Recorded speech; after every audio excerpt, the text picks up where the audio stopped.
Hi guys, welcome back to my channel. I thought today I would do the video on what I thought is the worst thing about double jaw surgery, and let me give you a hint, it is not the pain.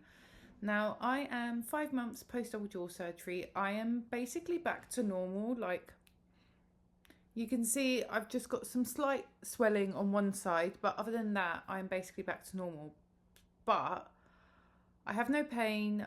I'm still kind of struggling with my chewing, but I think the worst thing about double jaw surgery recovery is the mental health aspect. Now, I haven't seen that many videos about it, and I really do think it's something that nobody warned me about. And I do think it's something that I feel quite strongly about, hence why I'm doing this video. So for me, I know it's different for everyone, so this is from my own personal experience, but I just think it's important to flag that even if you do have the experience that is pain and nerve damage and all of that horrible stuff, there is also the element of mental health. Like, my mental health post double jaw surgery is absolutely like shocking. Bearing in mind that I didn't have any complications, luckily, and I still got really bad mental health. So for me, I wasn't in that much pain post double jaw surgery. I was mainly just really uncomfortable because you have to sleep like upright on an angle. Oh, I'm wearing my festive Christmas pajamas. I think they're very cute. And because you're so swollen at the beginning, you're just really, really uncomfortable and you can't blow your nose and you can't eat. But overall, I wasn't like in pain. But my mental health, like 5 months on, is still so like bad. Like, anything and everything just triggers me. Like, going to the office, so triggering, because I used to go out for lunch with my colleagues. Like, we'd buy lunch, we'd go back to our desks, eat our lunch. I don't do that anymore because I'm still so self-conscious about my chewing and I can't still chew properly, so I'm quite limited with what I can eat, and most of the time I tend to have soup. And first of all, do you know how difficult it is to find soup in London that isn't prep? It's impossible. Like, it just does not exist, which is really annoying. But because I'm still not kind of like chewing properly, soup is kind of my safe food. So when I do find soup, I normally go and I eat it elsewhere because I'm like slurping and I'm just not like my usual self. So I'm like, oh, I don't really want to go and sit at my desk and slurp, and then everyone's like going to look at me. And then it's also triggering because I'm seeing them eat all these like really nice things that I can't have, and I'm like, I want that. I want to be able to go and have steak at lunch and chips, but I can't because my jaw still doesn't really work properly. And sorry, I've got something in my throat. And anything like small also triggers me. Like, for example, I had my orthodontist appointment 2 weeks ago and I had an x-ray and my bone hasn't still like fully fused at the bottom.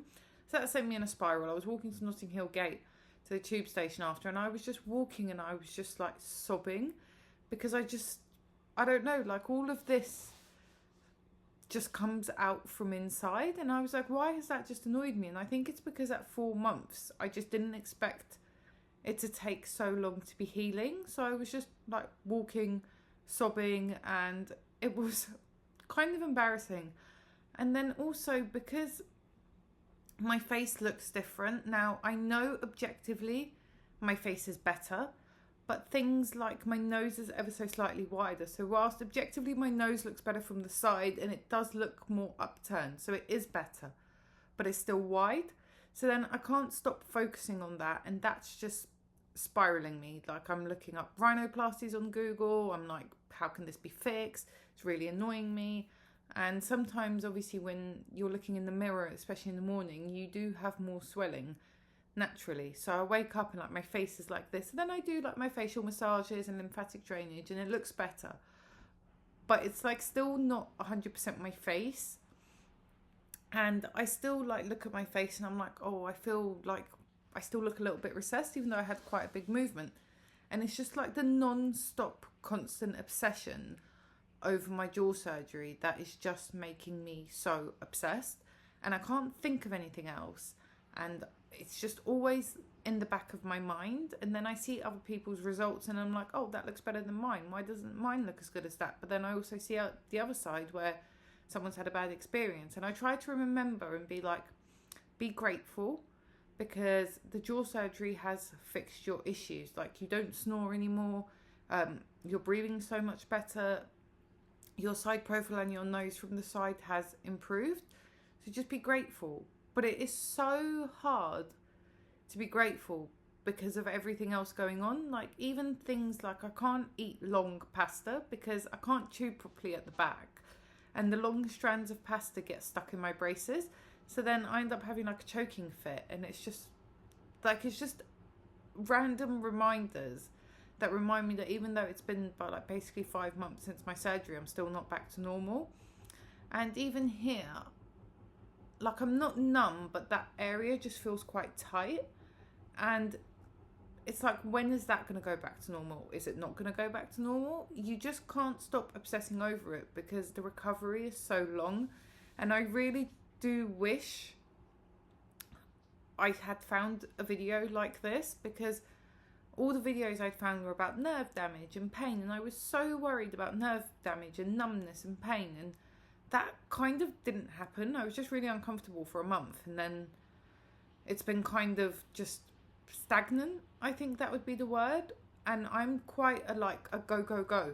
Like, I like things done. I'm not a lazy person, apart from when obviously I want to be lazy, and it's just like, why is it taking so long? And I just can't stop obsessing over it. So haven't done this video to put someone off, but I do really think that, please, like, think about mental health and this surgery. Like, if you are in a bad place before the surgery is going to make it probably worse. So it's definitely worth speaking to someone if you are someone that struggles with their mental health generally, because for me, the mental health aspect, so much worse than the physical aspect, like so much worse.